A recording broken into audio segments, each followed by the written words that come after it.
நயினார் நாகேந்திரன் அவர்கள் ரொம்ப சிறப்பான பதில் சொன்னார். எவ்வளோ எம்எல்ஏக்கள் வராங்க, எத்தனை கட்சிகள் இருக்கு கூட்டணியில, யார் யாருக்கு எவ்வளோ கிடைக்குது.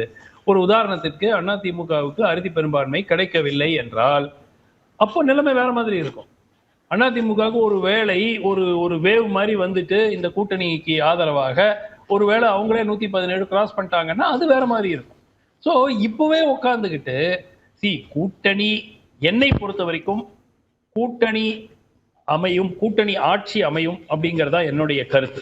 என்ன காரணம் அப்படின்னாக்க இது வந்து ரொம்ப ரொம்ப ரொம்ப இது ஓவர் டியூ. தமிழ்நாட்டுல கிட்டத்தட்ட அனைத்து மாநிலங்கள், இந்தியாவில் நீங்க பெரும்பாலான மாநிலங்கள்ல பாத்தீங்கன்னா கூட்டணி ஆட்சி. மகாராஷ்டிரால 25 ஆண்டுகளாக கூட்டணி ஆட்சி, கேரளால கூட்டணி ஆட்சி, இடதுசாரி கட்சிகளினுடைய ஆட்சி, அது கூட்டணி தான். அது எல்லாருமே கம்யூனிஸ்ட் கட்சிகளா கம்யூனிஸ்ட் சித்தாந்தத்தை ஏற்றுக்கொள்கிறவர்களாக இருக்கலாம்.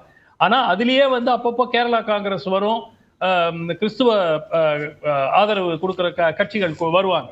சோ எல்லாமே வந்து கர்நாடகால உங்களுக்கு தெரியும், ஜேடிஎஸ் பிஜேபியோட கூட்டணி, ஜேடிஎஸ் காங்கிரஸ், ஜேடிஎஸ் கூட்டணி, இந்த மாதிரி மாறி மாறி. சோ ஆந்திரால கூட்டணி ஆட்சி இப்போ நடந்து கொண்டிருக்கிறது.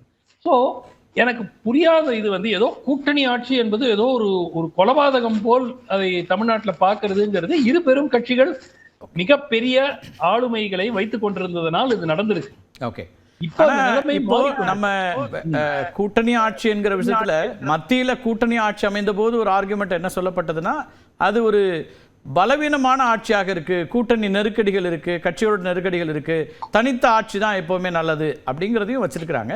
இப்போ இந்த இடத்துல அதிமுக இதுவரைக்கும் நமக்கு அதிகாரப்பூர்வமா சொன்னதுல திரு செல்லூர் ராஜு முன்னாடி சொல்லியிருக்காரு, தமிழ்நாட்டை பொறுத்த வரைக்கும் கூட்டணி ஆட்சி என்பதற்கெல்லாம் இடமே இல்லை அப்படிங்கிறது அவங்க நிலைப்பாடா இருக்கு. இன்னைக்கு திரு எடப்பாடி பழனிசாமியும் அதை தான் சொல்லியிருக்கிறார், இங்க வந்து கூட்டணி தானே தவிர அமைச்சரவையில் இடம் என்பது இல்லைன்னு. ஏன்னா அது தேர்தல் நேரத்தில் கூட்டணி ஆட்சின்னு தேர்தலை சந்திக்கும் போது அது அதிமுக பாஜக கூட்டணிக்கு சாதகமாக இருக்குமாங்கிற ஒரு கேள்வியும் கூட அதிமுகவுக்கு வருது இல்லை? நிச்சயமாக என்னை பொறுத்த வரைக்கும் எல்லா கட்சிகளும், கூட்டணியில் இருக்கக்கூடிய எல்லா கட்சிகளும் கூடுதல் முனைப்போடு பணி செய்து இந்த கூட்டணிக்கு வெற்றி தேடி கொடுப்பதற்கு முயற்சி செய்வார்கள்.